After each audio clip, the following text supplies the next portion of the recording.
जयकारा शेरा वाली दा बोल साचे दरबार की जय। भक्तजनों, नवरात्रों में माँ भगवती दुर्गा की पूजा आराधना का विशेष महत्व है। माँ दुर्गा के अनंत रूप हैं। श्रद्धालु इनके सभी रूपों की स्तुति कर इनकी कृपा के पात्र बनते हैं। वर्ष में 2 बार माँ दुर्गा के 9 रूपों की विशेष पूजा अर्चना की जाती है। 9 दिन चलने वाले इस धार्मिक अनुष्ठान को नवदुर्गा पूजन और नवरात्रि पूजन भी कहा जाता है। देश भर में नवदुर्गा पूजन उल्लास और भक्ति भाव से मनाया जाता है। इन 9 दिनों में माँ दुर्गा के विभिन्न 9 शक्ति रूपों की अर्चना की जाती है। ये 9 विभिन्न रूप माँ दुर्गा के साक्षात शक्ति अवतार हैं, जो भक्तों की सभी मनोकामनाएं पूर्ण कर उन्हें लोक परलोक में मान सम्मान दिलवाते हैं। ऐसा माना जाता है कि जो लोग अपने घरों में पूरे 9 दिन तक माँ की आराधना करते हैं, माँ का आशीर्वाद उन पर व उनके परिवार पर सदा बना रहता है।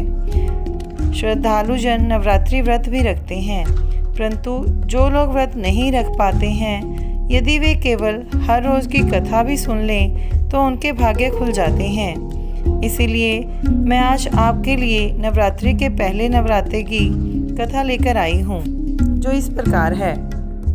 नवदुर्गाओं में माता शैलपुत्री प्रथम दुर्गा मानी जाती हैं। माता दुर्गा के इस रूप में उनके हाथों में त्रिशूल और कमल पुष्प सुशोभित है। माता शैलपुत्री का वाहन वृषभ है। धार्मिक ग्रंथों में इनकी उत्पत्ति की निम्न कथा वर्णित है। माता शैलपुत्री अपने पूर्व जन्म में दक्ष प्रजापति की कन्या के रूप में उत्पन्न हुई, तब इनका नाम सती रखा गया। देवी सती बचपन से ही अनन्य शिव भक्त थी। युवावस्था में उन्होंने अपनी शिव भक्ति व तपस्या के बल से शिवजी को प्रसन्न किया और उन्हें पति रूप में पाने की कामना की। शिवजी ने मनोवांछित वर देते हुए उन्हें पत्नी रूप में स्वीकार किया। एक बार दक्ष प्रजापति ने एक महायज्ञ का आयोजन किया। उस यज्ञ में उसने श्री ब्रह्मा, विष्णु एवं इंद्र सहित सभी देवताओं एवं ऋषि मुनियों को आमंत्रित किया, किंतु भगवान शिव को आमंत्रित नहीं किया। देवी सती ने जब यह सुना तो वे अपने पति का यह अपमान सहन न कर सकी और उनका मन वहां जाने के लिए अत्यंत व्याकुल हो उठा। वे क्रोधित होते हुए भगवान शिव से बोली कि हे नाथ, मेरे पिता दक्ष प्रजापति एक महायज्ञ का आयोजन कर रहे हैं। सभी देवताओं और ऋषि मुनियों को वहां आमंत्रित किया गया है, किंतु उन्होंने आपको इस यज्ञ में आमंत्रित ना करके आपका अपमान किया है। इसे मेरा मन कदापि स्वीकार नहीं कर सकता। अतः हे नाथ, आप मुझे वहां जाने की आज्ञा दें। देवी सती के क्रोध को देखकर शिवजी बोले, हे देवी, आपको इस प्रकार क्रोधित नहीं होना चाहिए। दक्ष प्रजापति महायज्ञ के कर्ता हैं। यह उनकी इच्छा पर निर्भर करता है कि वे किसे आमंत्रित करें और किसे नहीं। हमें इन व्यर्थ की बातों पर ध्यान नहीं देना चाहिए। इस प्रकार की बातें मन की कटुता को बढ़ाती हैं। भगवान शिव के इस प्रकार समझाने पर भी देवी सती का क्रोध कम न हुआ। उनका प्रबल आग्रह देखकर भगवान शिव ने उन्हें वहां जाने की अनुमति दे दी। जब देवी सती यज्ञस्थली पर पहुंची तो वहां उन्हें चारों ओर शिव निंदा सुनाई पड़ी। दक्ष प्रजापति भी अपने सेवकों के घिरे हुए शिव निंदा में लीन थे।